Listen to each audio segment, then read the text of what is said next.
Welcome, everyone. Today we will be studying, with the help of Hashem, a Sicha, an official edited talk, an essay of the Lubavitcher Rebbe, Melech HaMashiach, which can be found in Likkutei Sichos, volume Lamed Hey 35, the second Sicha for the Torah portion of Noach, page 24. Likkutei Sichos, Lamed Hey, page 24. We will be discussing various different aspects of karbonos, of sacrifices, and we're going to be dealing with animals that need to be whole and complete and unblemished, as versus animals which have blemishes, and how that relates to Bnei Noach, non-Jews that want to bring a sacrifice, and the difference between that and how it relates to a Jew. And then from there, we take it even further and deeper. So, without any further introductions, let's see it for ourselves. And as always, I will be reading the actual text and try to translate and explain, and that's how we're going to study it. Garsinan b'maseches zvachim. We learn in the Talmud tractate called Zvachim, and that speaks about sacrifices, animal sacrifices in the Holy Temple. So it says there as follows: Ad shelo yehukam hamishkan, until the Mishkan, the tabernacle, was not erected. Habamois mutarois chuli. The bamois, which are personal altars, those are altars for sacrifices that are not in the temple or in the tabernacle. They were permitted for Jews. And then we're skipping a bit. And then it continues and it says, V'hakoil ksherin likrav. And all are fit to be sacrificed. Behema, chaya, v'oif, zcharim, unekevois, tmimin, uvale mumin, tehoirin. Domesticated animals, non-domesticated animals, beasts, fowl, male, female, unblemished, and blemished, pure or kosher animals. Meaning there still is a restriction. It has to be an animal which is referred to as tahira, which basically means that it's permissible for a Jew to eat, as opposed to, for example, a camel, a horse, a donkey, etc. Those cannot be brought. But otherwise, there weren't really many restrictions. The Amar Kra, how do we know this to be the case? That as long as it's a tahira, as long as it's an animal which its species is kosher, it could be blemished, etc. Because the verse states, and now we're going back to Parshas Noach in the Chumash, that would be Genesis chapter 8, right after the flood. Vayiven Noach mizbeach l'Hashem. And Noach built an altar, a mizbeach for Hashem. We have two terms for an altar. One is mizbeach and the other is bama. Mizbeach, there's a difference. One is made out of many stones, one is made out of a singular stone. But basically, Mizbeach is the term that we use for the proper official altar in the temple or in the tabernacle before we have a temple. Whereas Bama is the term used for an individual who, wherever he wants, sets up shop, so to say, makes this altar to sacrifice an animal or bird. Back to the verse. And Noach built an altar for Hashem. Vayikach, and he took Mikol HaBehema Tahira, from all of the pure, meaning the kosher animals, Umikol Oif HaTahir, and from all of the kosher fowl. End of quote. On that, the Talmud comments, La'afuke, to exclude Mechusar Eiver, anything which was missing a limb. That Noah did not take. Noach did not bring as a sacrifice an animal or a bird that was missing a limb. Shenasa livnei Noach, for that is forbidden for Bnei Noach. If non-Jews, if Bnei Noach want to bring a sacrifice to Hashem, the animal or the bird cannot be missing a limb. Back to the verse. Umikol hachai, and from all living, mikol basar. That's actually an earlier verse in chapter 6. From all living, from all flesh. End of quote. And that says the Talmud. Amra Teira, the Teira says, Have behema shechayin roshe ivarin shalah. Bring an animal that its limbs are alive and well. Because the verse says, from all living, from all flesh, that is the verse that teaches us, the oral law is telling us, based on that verse, that Noach, the Bnei Noach, are forbidden to bring as a sacrifice an animal which is missing a limb. So if, let's say, you have a sheep, a three-legged sheep, that animal is forbidden for Bnei Noach to sacrifice to Hashem. All right. End of quote. That is with skipping around, that is basically the piece of the Talmud in Zvachim that we're going to base this talk on. And now, says the Rebbe Melech HaMashiach, Kloimar, this means to say, what we glean from this piece of Talmud, Af shelivnei Noach, although for non-Jews, for Bnei Noach, Leka Isur Hakravas Balmum, there is no prohibition of sacrificing a blemished animal, Kishemakriv Babama, when he brings it on the Bama. Now, don't get confused. We're not talking about the Ben Noach who's offering a sacrifice to Hashem in the Beis HaMikdash, in the Holy Temple. But if a Ben Noach wants to make a Bama, which he made, and he wants to sacrifice a carbon to Hashem, which of course that's the only type of a sacrifice he can bring, only to Hashem, there is no restriction of the animal being blemished. No problem. And by the way, parenthetically, so too, with regards to the sacrifices that the so-called Jewish people would bring prior to the giving of the Torah. That's why I say so-called. So in the times of the patriarchs, of Avraham, Yitzchak, Yaakov, when a person would want to bring a sacrifice,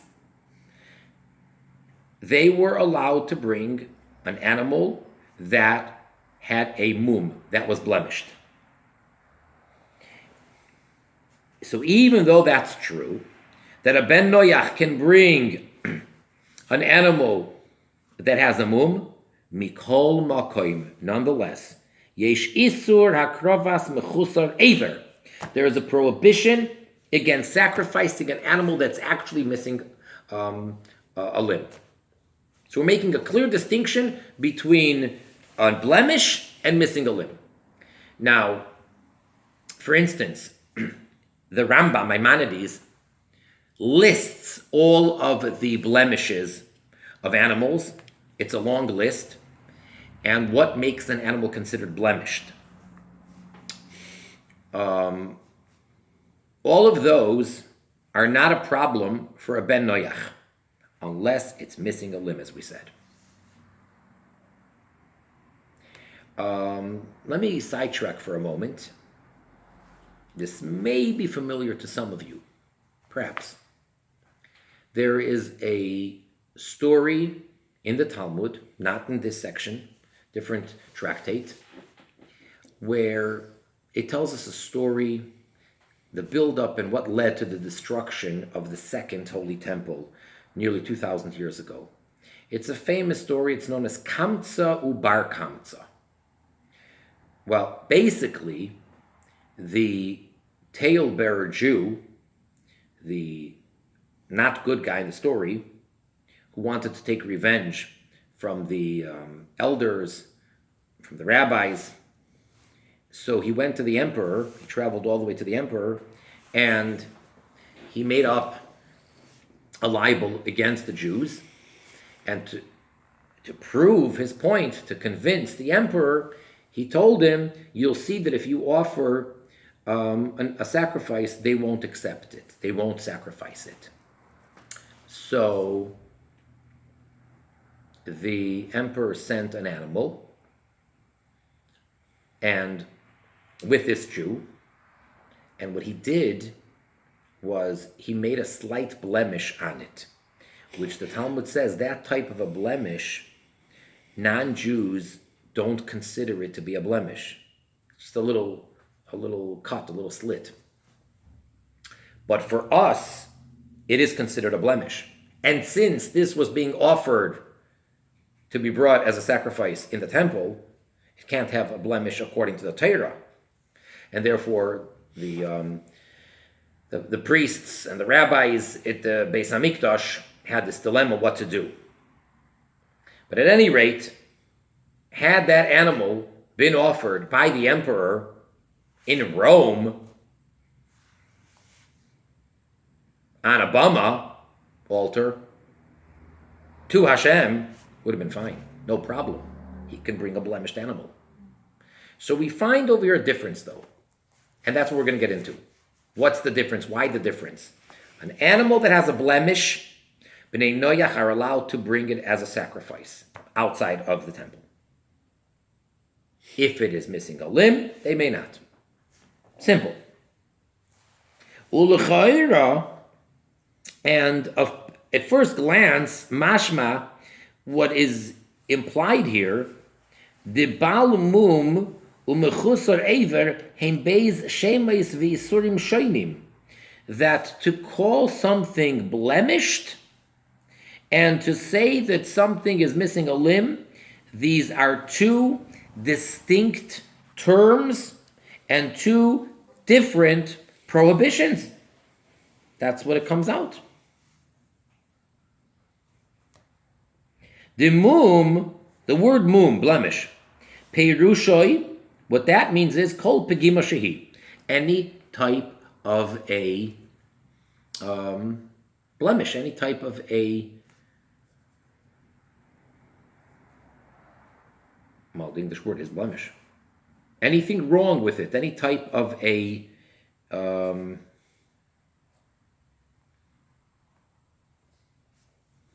disease or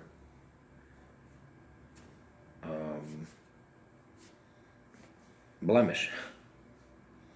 Ad sheyesh mum, to the extent that there could be a blemish, she'einoi mechmas chisaron bever, that it's not because it's lacking a limb. It's only different compared to a regular limb.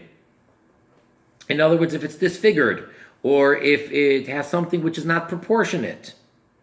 So those things can count as a blemish, even though there's no organ or limb which is missing. Which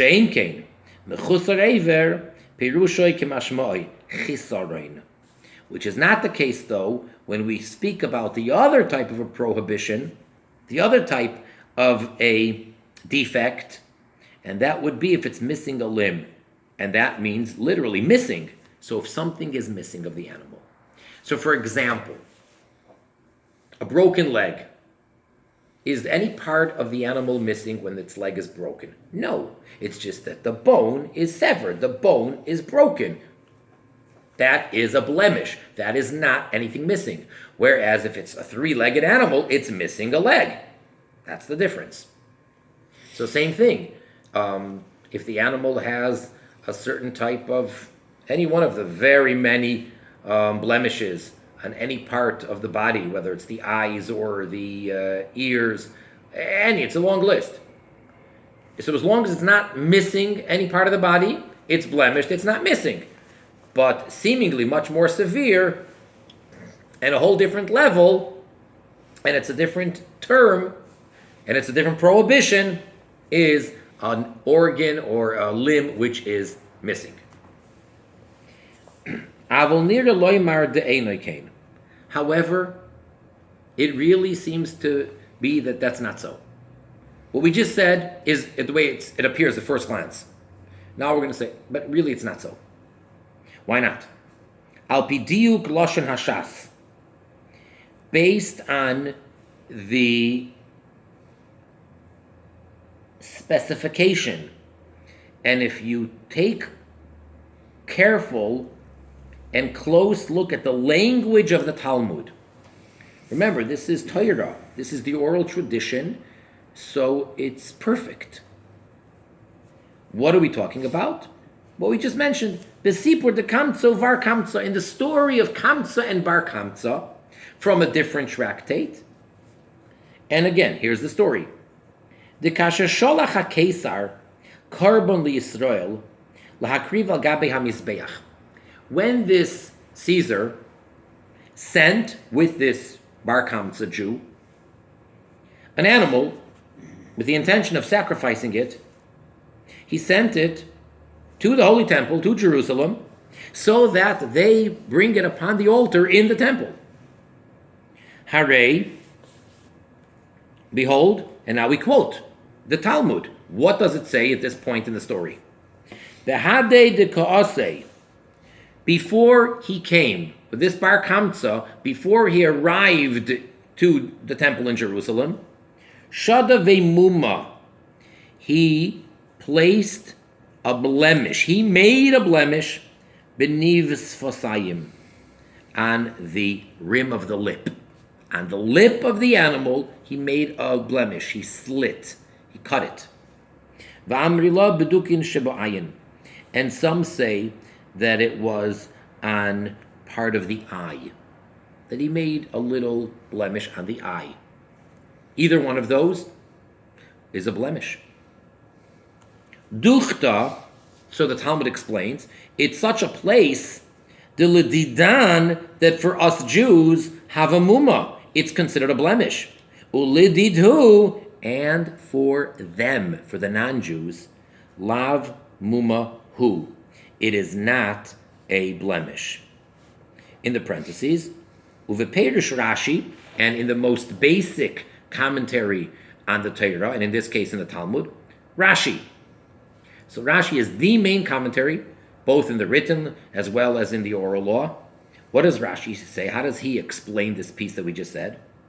Lididhu, for them, for the non-Jews, lo yeheve muma, it is not a blemish, lahakriv, to sacrifice, legavoya, to the one above, meaning to Hashem, bibama, on a bama, the two of theirs, ela mechusar aver. Only if it's missing a limb is it forbidden for Bnei Noach to sacrifice an animal on a bama to Hashem. In other words, he's explaining that had this Caesar brought this animal on a bama in Rome to Hashem, that would have been accepted, it would have been fine, it would have been a mitzvah, wonderful, he brought a carbon to Hashem. But because he sent it to be brought in the Holy Temple, then we have to go by the rules of our blemishes, what's acceptable, what's not. Umidiu kaloshoin, and from the precision of the language of the Talmud here, ulididhu, and for them, for the non-Jews, lav mumahu, it isn't a mum. V'loi lav psulhu, the kayetze bazeh. The Rebbe Melech HaMashiach is pointing out, it doesn't say that it isn't a disqualification. It says it isn't a blemish.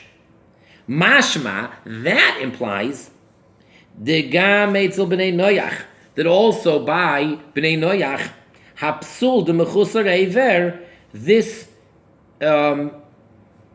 invalidation of it missing a limb, have mipnei Hashem de bal mum, is because of the term that it is blemished. So we're not making two different categories, two different prohibitions.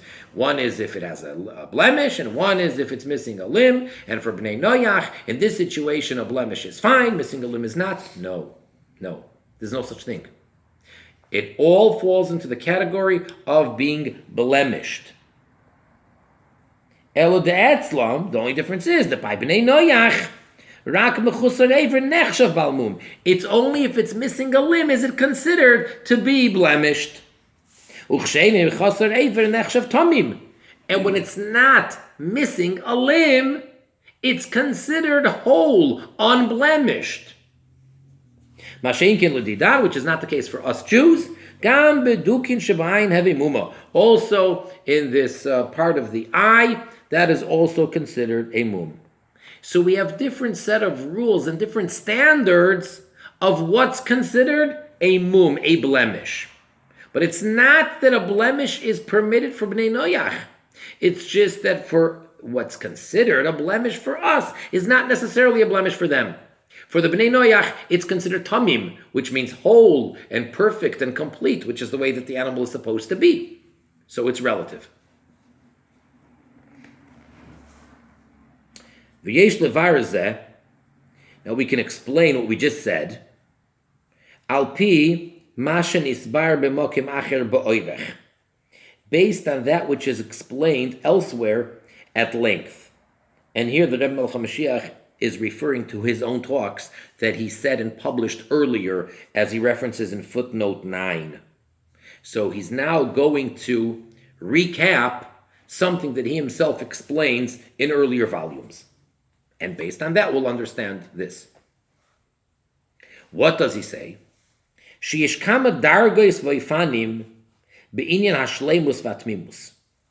There are a number of levels and there are a number of different ways when it comes to complete or whole. It's a relative term. To say something is complete, as in unblemished, there are different levels. Valderech Drashas Razal, similar to the teaching of the sages in the oral Torah, in the Talmud, al ha-pasuk, on the verse Shana Temima. All right?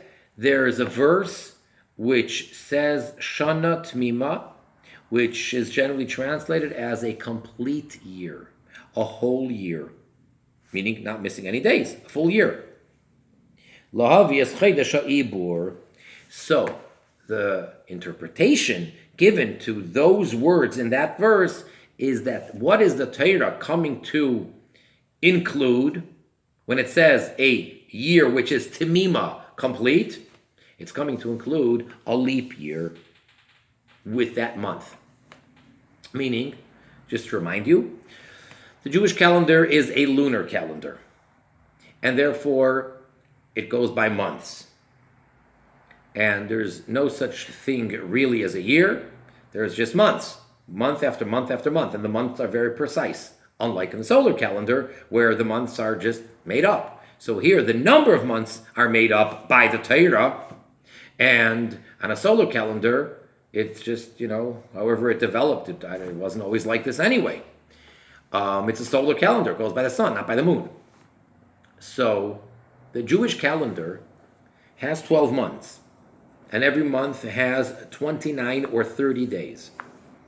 And because of that, we're about 11 days short of the solar calendar. Solar calendar has about 365 days or so. The lunar calendar of 12 months, if you, let's say, do 29 times 6 and then 30 times 6, we're about 11 days short. So what do? Every couple of years, we make it, on the Jewish calendar, a leap year. And a leap year is adding not a day, but a month. The 12th month, not the calendar month, gets a little complicated. The 12th biblical month, we then add another month before we start the cycle again with the first month. So we have a 13th month. It's called Adar. That's the month. And we have Adar 2. There's Adar 1 and Adar 2. All right. This verse, by saying a complete year, a full year, a whole year, a perfect year, however you want to translate the word tamima, means that we're including the 13th month when applicable, when there's a 13th month. So what does that mean? De'af shegam shana pshuta nikreis shana shlema, even though a regular year, a 12-month Jewish year, is also called a year, and it's a full year, it's a complete year. It's missing nothing. There's no problem with a 12-month year. If you're talking about a full year, and you say an entire year, it includes all 12 months, every day of each month, and it's a whole year, whatever number of days it may be, 354, 355, whatever it is. That is a year. No problem. Nothing's missing.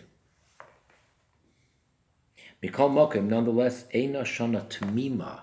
It's not a perfect year in that regard. See, we're using two words over here, and both of them pretty much mean perfect. Tamima as versus Shlema. Shlema is full. Full, 100%. Tamima is a stronger word than that. Tamima means whole.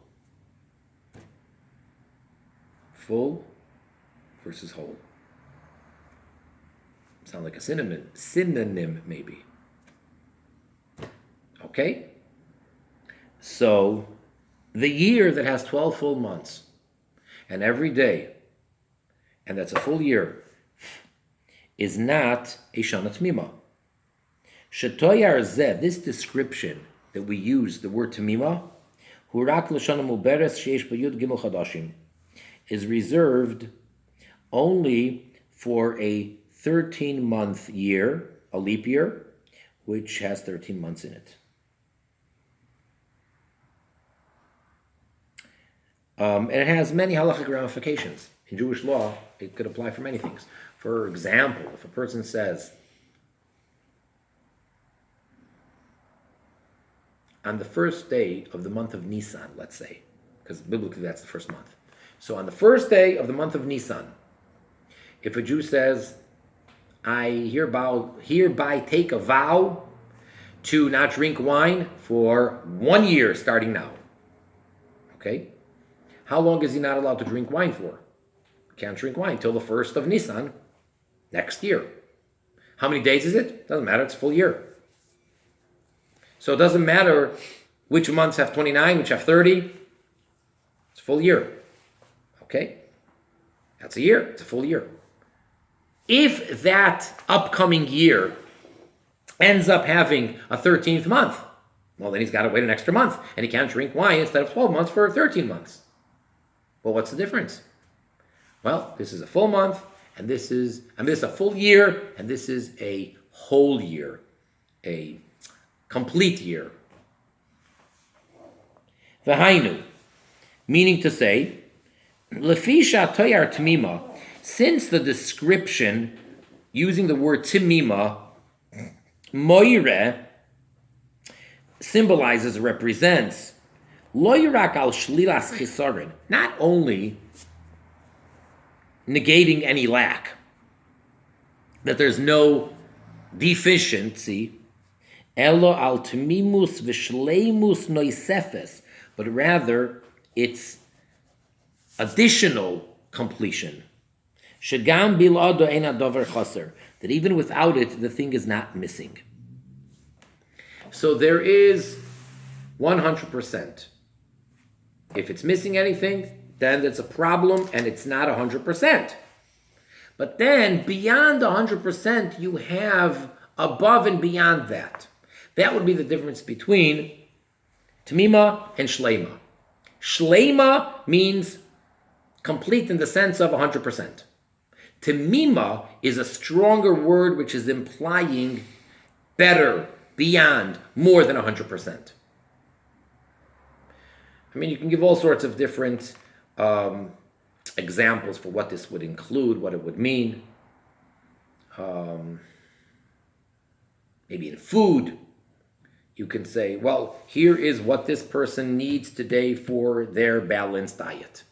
And if you take away one morsel, then that's not complete. It's lacking, it's missing. But then you can beautify it. You can make it extra special. So without that extra something, it was missing nothing and it was 100%. But that extra something makes it more complete, more whole, better. Probably could come up with a lot better examples than that. Now these two things of being unblemished and being better, being tamima or tamim, matzinu be'inyan hakarbonos Yisrael gufa. We find within this concept that we're talking about, sacrifices, within Jews themselves, not even comparing it to the rules of Bnei Noach. Within the Jewish people themselves, when it comes to the laws of bringing a sacrifice. Ubiloshain HaRambam, and to quote Maimonides, mitzvahs aseh, 'tis a positive commandment, liyois kol hakarbonos, tmimin umuvcharin, that all of the sacrifices should be, and again that same word, tmimin, beyond complete, perfect, and from the choicest. Shem beis dinim shoinim. Now, the Rambam, Maimonides, again, is perfect, and he's super meticulous. So he's not just throwing in a bunch of words. When he says tmimin umuvcharin, two words he's using, that's very specific. These are two separate types. The tmimin, when he says tmimin, hainu, this means shakorban tzarich liyas shalom, that the korban, the sacrifice, must be complete. V'oidzois, and furthermore, not only that, shetzarich liyas muvchar, it has to be chosen. Mivchar nidrechem, as the verse states, the choice of your vows. Okay, move forward, but Rambam, and as is explained in Maimonides there, hatunoyim anidrashim, the required conditions, shakorban yeh muvchar, that make the sacrifice actually fall into the category of being muvchar, chosen. Af shagam biladam einay balmum, even though without those conditions, it still is unblemished. Okay? Ulefize yeshloimar. So based on this explanation of tmimim, that it's above and beyond, now we can say shal derech zeh, that along the same lines, hu achiluk bein karbonis Yisrael the karbonis bnei Noach.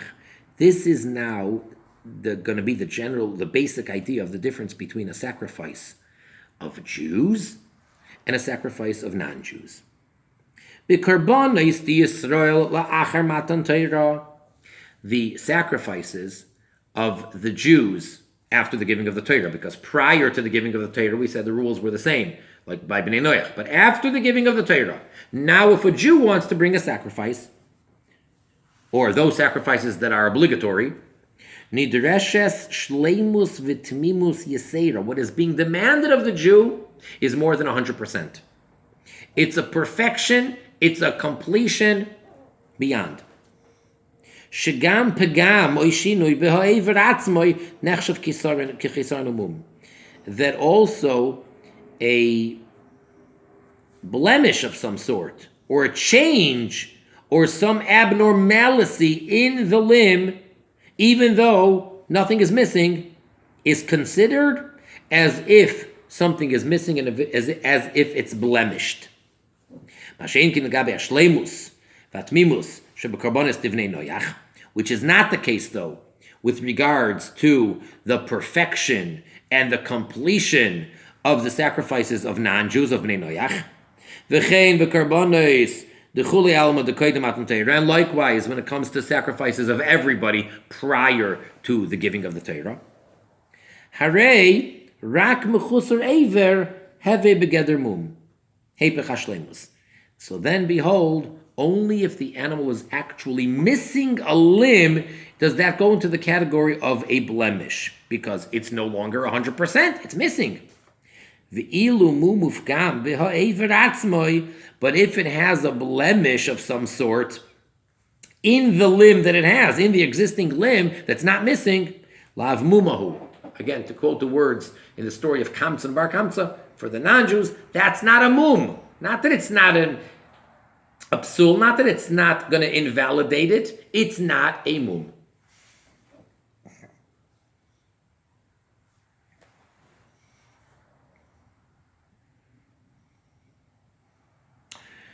So, in this regard, in this context, perfect is a relative term.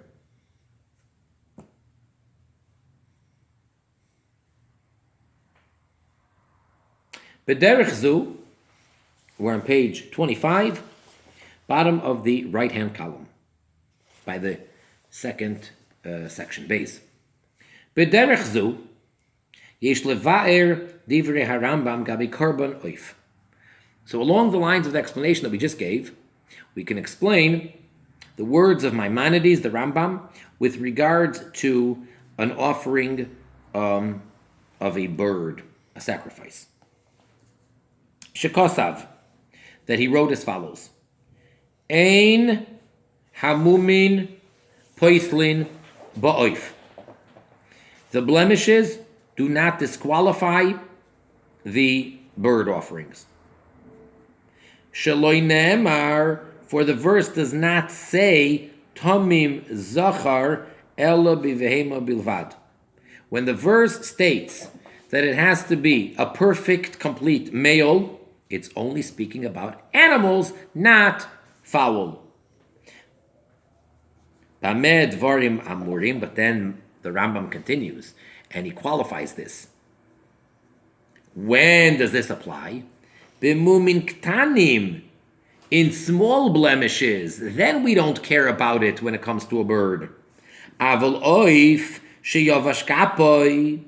However, a bird that its wing became dried, it's still alive, but it dried up. Oinis mis einoi, or his eye became blinded. Oinik te'aragloi, or its foot became detached. Could still live. Asur legabe hamizbeach. All of those examples, even though we say that we don't care about a blemish when it comes to a bird, those cases, it's still forbidden to be brought onto the altar. Shein makrivin chaser klal, because we don't bring anything which is missing at all. No such thing. It doesn't have to be a tamim like a behema, like an animal, but it can't be missing something. V'hinei, din zeh, this law, namely shemechusar eiver pasal gam ba'oif, that if it's missing a limb, so even by a bird, that would disqualify it. Yalfinan ba'gemara v'chein b'seiras kohanim. So it's actually derived in the Talmud, mimashakasuv, from the fact that the verse states Min ha'oif. When it speaks about, right at the beginning of Leviticus, when it speaks about the various different sacrifices that one may bring, and it lists what types of animals, so it says min ha'oif, from the fowl. V'loi kol ha'oif. The fact that it says min ha'oif, it's almost as if it says from amongst the fowl, meaning not all fowl. And obviously we don't mean to say the ones that are not kosher, that goes without saying. So what does it mean, not all fowl? If it's allowed to have a blemish, unlike an animal, what it means to say is it can't be missing a limb. So according to this, there's room to say as follows. Didin tamus, that this law that an animal or a sacrifice needs to be whole, perfect, doesn't apply at all. It was never said about a bird. When Hashem tells us in the Torah that it has to be tamim, complete, perfect, it never states that with regards to a bird. Birds don't have that category, that requirement when it comes to a sacrifice. And this is actually the language in the Talmud, that it says that there's no such thing. It's not a necessity. It's not a requirement when it comes to birds. Ella sheyesh limud miyuchad. It's just that we have a special teaching lema'et that comes to exclude mechusar eiver gam ba'oif, that if something is missing a limb, even by a bird, that's not acceptable. That's disqualified. As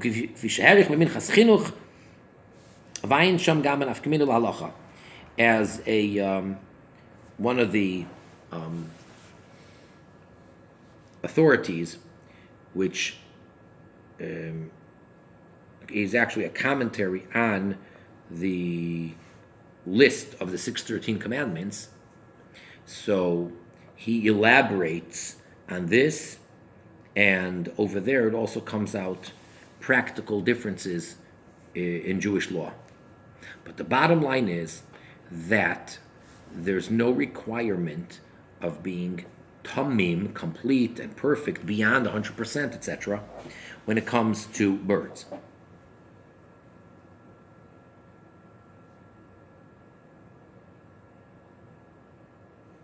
Avla Rambam, barur dvaroi.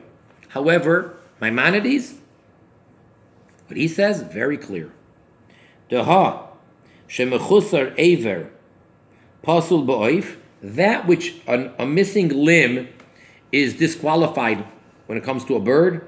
It's not because we learn it out from the words, it says from the birds, to exclude some types of birds.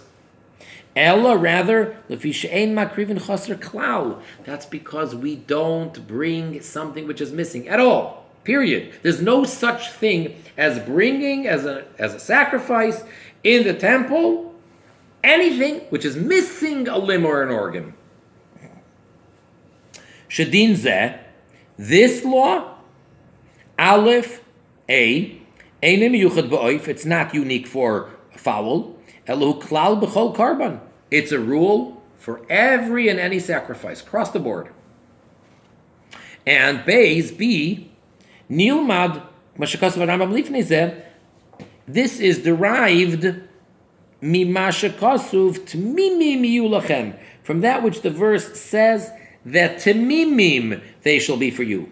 Hainu Shagam Apsul de Mechusar Eiver, that even that disqualification of missing a limb, be'oif, when it comes to a bird, Yesoidoi Bedin Tamus, it's based on this rule of Tamus. In other words, we're saying that there is such a concept of temimim by a bird, not like we just wanted to suggest beforehand. That may be a different approach to say that. But Maimonides surely does not take that approach, and he agrees that there is a concept of tamim by a bird. It just may have different qualifications, or it's a relative thing. So by birds, we're not as careful, we're not as meticulous, but it's still, there's a concept of tamim, and therefore if a bird is missing a limb, it's not tamim. And that's why you can't bring it as a sacrifice.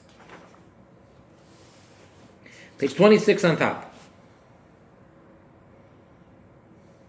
All right, now based on that, we need to understand Kivan Shagam Korban Oif. Now that we said, at least according to Maimonides, that a sacrifice of a bird is also included in this verse that says that the sacrifices shall be timimim, whole and complete. Mayazvara. So now what's the explanation? Why is it not in this category of having to be a tamim that negates a blemish? Why can a bird have a blemish and it can't be missing a limb? If the reason it can't be missing a limb is because that makes it no longer a tamim, then why don't we go all the way? And why is it any different than animals? How come blemishes are unacceptable by animals? By birds, a blemish is fine, but missing a limb is not. What's the difference? And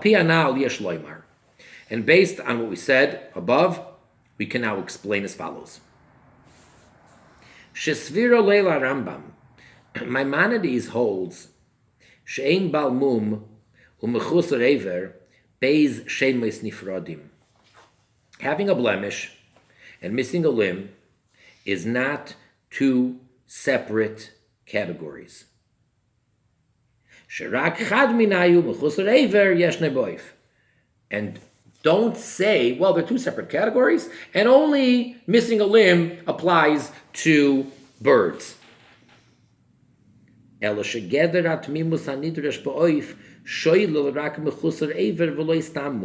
It's just that for some reason, when it comes to a bird, for it to be a tamim, that means that it can't be missing a limb. But if it has a blemish, but not missing a limb, it still is a tamim for the bird. Similar to what we said before, that for non-Jews, a carbon for Bnei Noach, or for that matter, for anybody prior to the giving of the Torah, if an animal has a blemish, but it's not missing any limbs, it is a tamim. So therefore, even for Jews, and even after the giving of the Torah, and even in the Holy Temple, birds and animals are two different categories, and therefore the definition and therefore the application of tamimus, this type of perfection, is different. But it's all part of tamimus. Every carbon, every sacrifice to Hashem, whether it's a Jew or a non-Jew, whether you're bringing a behema, an animal, or whether you're bringing an oif, a bird, doesn't matter. It's being brought and offered to Hashem. It must be tamim. Question is, what does tamim translate? Oh, so that depends. Who's bringing it? What type of an animal is being brought? Is it a bird, etc.?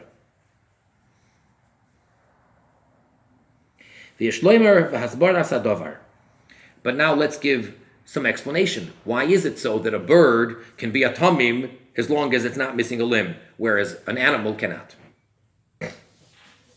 Carbon behema, a sacrifice of an animal, such as an ox or a sheep or a goat, who carbon ashir, legabi carbon oif. That is a rich man's sacrifice relative to a sacrifice of a bird. Kedin carbon oile v'yoyred, shadal mevi carbon oif. As we find by the carbon, which is a category called oile v'yoyred, which is sort of a sliding scale, if we could say that. Basically, there are three categories for certain sacrifices which an individual has to bring. If he's wealthy, if he's rich, he must bring an animal or animals, depending on the sacrifice. Expensive. When was the last time you bought yourself an ox? They're not cheap. A live ox. If he is poor, he then brings birds. Much cheaper. And then there's another category if the person is very impoverished, so then he can actually bring it from, It could be flour, but we're not getting into that. So again, an animal, a behemoth, a beast, that is a sacrifice for the rich man. The bird, that is a sacrifice for the poor man. Okay. V'hinei, left-hand column, page 26, top left. First line. V'hinei, geder inyan ha'ashirus, eina rak milui achisarim. So now, what is, categorically speaking, the definition of rich?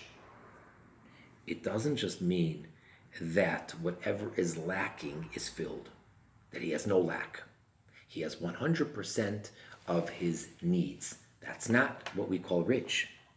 It's not just that, the rich man is missing nothing. He has no debts. He has enough money exactly to get his needs. He can get by perfectly. That's not a rich man. Eli shleimus neisefes. When you call someone ashir, when you call someone a rich person, that means he has more than 100% of his needs. He has above and beyond the requirement. Kemaimer Chazal, Gabei mitzvahs tzedakah. Like the statement made in the Talmud by the sages with regards to the commandment of tzedakah, of giving what's called in English charity. De machsoiroi, based on the verse which speaks about charity, it says enough of his lack. You need to fill, you need to give him enough for what he's lacking. And those words, the Talmud explains, you are commanded to support him, to sustain him, to give him his livelihood. And you are not commanded to make him wealthy. The mitzvah of tzedakah is not to make a person wealthy. You need to give him what he's lacking. So long as he's still lacking of his 100%, there's a mitzvah of tzedakah. But once the person has all of his needs, you don't have to make him rich. Zois oimeres, this means to say, although there is a mitzvah, there is an obligation to completely fill all of the lacking of the poor person.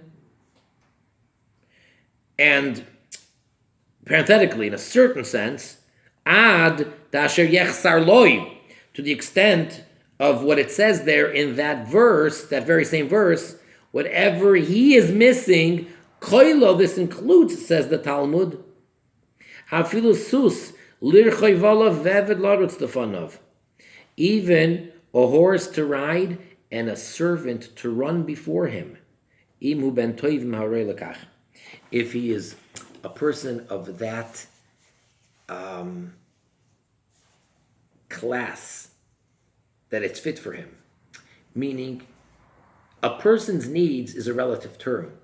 But for everybody, there is what we call 100% of their needs. So for a person who's high class, and a person who has a certain lifestyle, so his minimum requirement, his 100%, is that.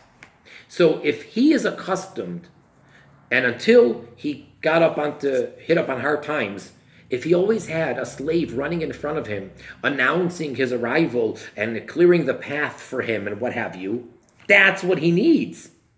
Just bare dry bread and water is insufficient for him. Okay, but you still don't have to make him rich. You don't have to go beyond that. If he's accustomed to riding one horse and having one servant run after him and run before him, that's all you need. You don't give him 2 horses, you don't give him 2 slaves, if that's not what he requires. There's still no obligation to make him wealthy. So what do we see? That being rich is an additional perfection. It's beyond 100%. It's not just make sure he's lacking nothing. No, that's the mitzvah of tzedakah. That's charity. Make sure the person is lacking nothing. But to go above and beyond that, that's rich. More than filling. Okay, so now we've defined a rich person. The rich man is the one who has more than his needs. More than 100%. And therefore, Gabe Karban oif, when it comes to a sacrifice, which is a bird, Karban ani, which is generally the poor man's sacrifice, Rak mechusar eiver have a begeder chisaron. So now we can appreciate why only if it's missing a limb is that called a blemish. Only that is a contradiction to being perfect. But a little blemish, that's not a blemish because nothing's missing. Big deal. So the bird's got this, got that. Big deal. It's not missing anything. And therefore that bird, which has that quote-unquote blemish, so long as it's nothing major, like we gave the few examples of missing a leg and what have you, so long as it's not missing a limb, that blemish does not detract from this bird still being in the category of tamim, of being perfect and whole.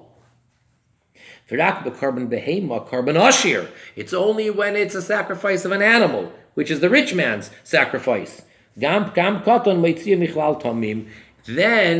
even a small blemish detracts from being perfect because it's a rich man. So if this rich man has any defect, that's a problem because he's rich. He's not 100%, he's beyond 100%.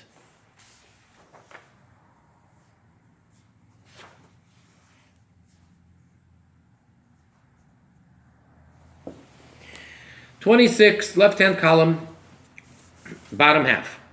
Gimel, up to the third piece. Alpina kudazu, based on this point that we just made, we just clarified.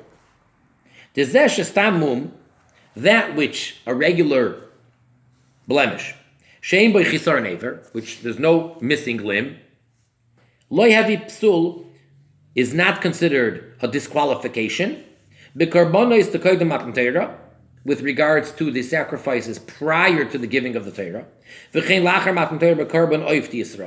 And likewise, even after the giving of the Torah, but when it comes to a bird offering of a Jew, meaning a poor man, it's not because we don't care and we don't necessitate that there be Tamimus. No, we do always require Tamimus. You're bringing a sacrifice to Hashem, it always has to be Tamim. That's not the reason. Ella, so why is it acceptable? Because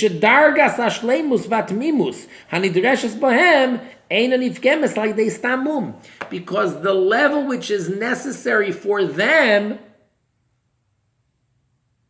does not become blemished through a regular blemish.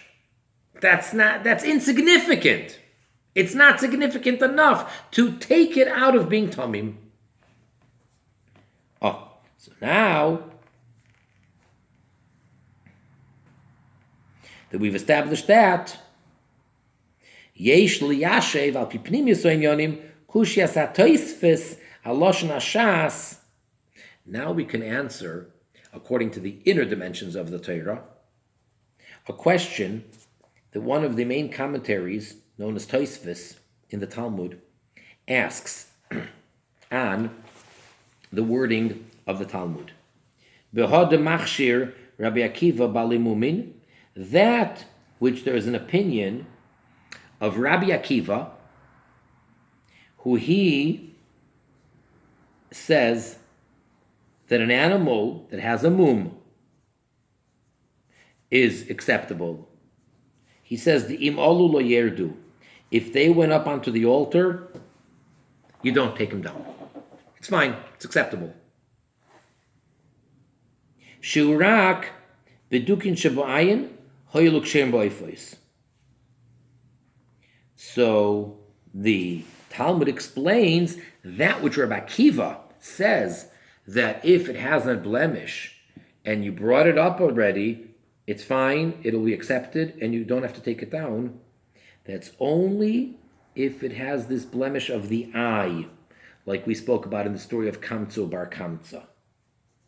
That such a blemish by birds is acceptable. Right? Now we're not talking about a bird, we're talking about a behemoth, an animal. But Rabbi Akiva, the way he's explained in the Talmud, he says that if the blemish is one that is acceptable and does not disqualify the bird, then it's fine by the animal. The Kosva Toisves, and on that, the commentary Toisves writes, Koshe, this is difficult. Question.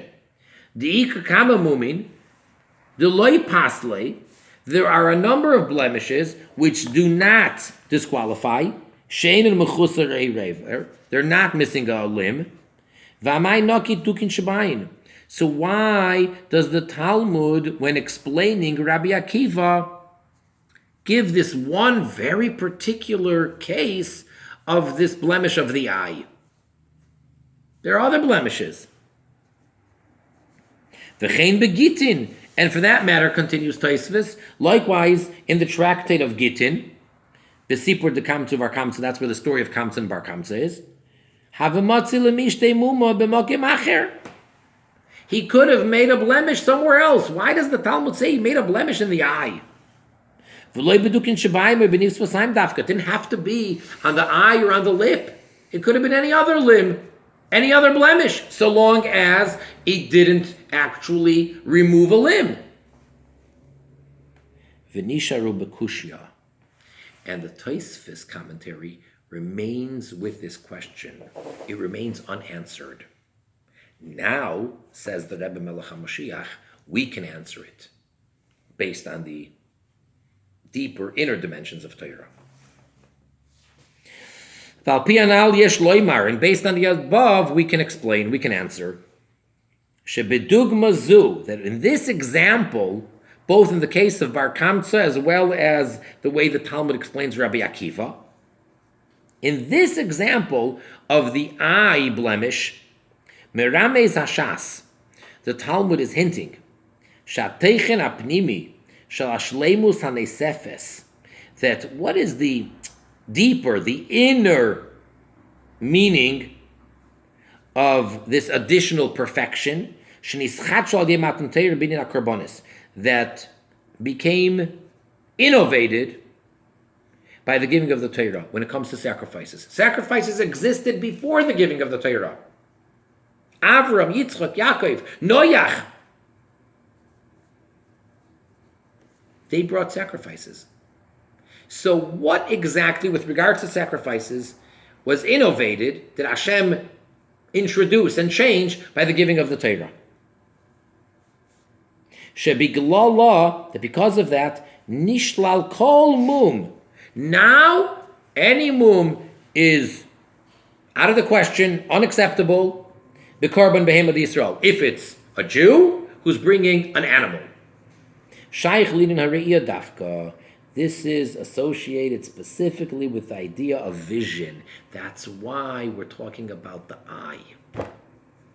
That's why the blemish is given. It could have given dozens of other blemishes as long as no limb is missing. No.